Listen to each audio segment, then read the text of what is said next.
जी देख रहे हैं MNS न्यूज लाइव पर। खबरों की शुरुआत करें इससे पहले एक नजर आज की हेडलाइंस पर। एसटी स्टैंड पर उमड़ी भीड़, बस पड़ी कम, धक्का लगने पर हत्या का प्रयास। MP में रविवार का लॉकडाउन फेल। आइए अब खबरें देखते हैं विस्तार से। एसटी स्टैंड पर उमड़ी भीड़, कम पड़ी बसें। एसटी महामंडल की बसों में गुरुवार को यात्रियों की भीड़ उमड़ पड़ी, जिससे बसों की संख्या कम पड़ गई थी। ऐसे में काटोल, वरुड, चंद्रपुर, भंडारा, अमरावती की ओर जाने वाली बसों में क्षमता से ज्यादा यात्रियों को भेजा गया। इससे कोरोना संक्रमण बढ़ने की आशंका पैदा हो रही है। हालांकि प्रशासन यात्रियों की बढ़ती संख्या के मद्देनजर लगातार बसों की संख्या में वृद्धि करने की बात कह रहा है। 15 से 31 मार्च तक लगातार लॉकडाउन के कारण एसटी महामंडल की बसों को यात्री ही नहीं मिल रहे थे।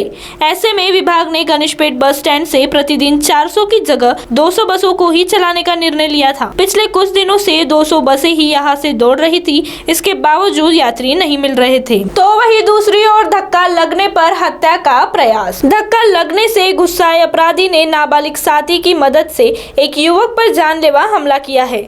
आरोपी मुकेश हेड़ऊ है। आकाश सेल बस्तरवाड़ी अपने मित्र केशव वेलकर के साथ लालगंज झाड़े चौक से पैदल घर जा रहा था। तभी गली से आरोपी एक्टिवा से जा रहे थे। आकाश के मित्र को एक्टिवा का धक्का लगने पर मुकेश और उसके साथी ने हमला कर दिया। यह देखकर आकाश का मित्र भाग गया। आरोपियों ने पेट में चाकू घोंप कर आकाश को गंभीर जख्मी कर दिया। शांतिनगर पुलिस ने हत्या के प्रयास का केस दर्ज किया है। तो वही तीसरी ओर MP में रविवार का लॉकडाउन फेल। मध्य प्रदेश में लॉकडाउन और नाइट कर्फ्यू के बावजूद कोरोना के नए केसों की रफ्तार बढ़ रही है। खास तौर से इंदौर, भोपाल और जबलपुर में लॉकडाउन और नाइट कर्फ्यू बेअसर नजर आ रहा है और हालात बिगड़ते जा रहे हैं। इंदौर में नए केस मिलने की रफ्तार रविवार लॉकडाउन के बाद दोगुनी हो गई है। यह लॉकडाउन से पहले करीब 350 केस मिल रहे थे और अब रोजाना 700 केस आ रहे हैं। भोपाल में रोजाना करीब 500 मरीज मिल रहे हैं, जबकि ये संख्या पहले 400 से कम थी।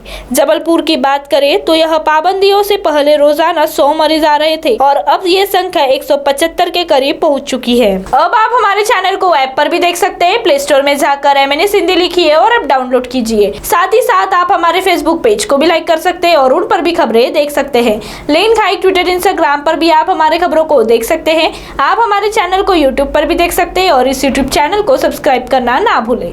फिलहाल वक्त हो चला है एक ब्रेक का। ब्रेक से लौटने के बाद देश और दुनिया की तमाम खबरें देखने के लिए जुड़े रहिए हमारे साथ MNS न्यूज लाइव पर। नमस्कार।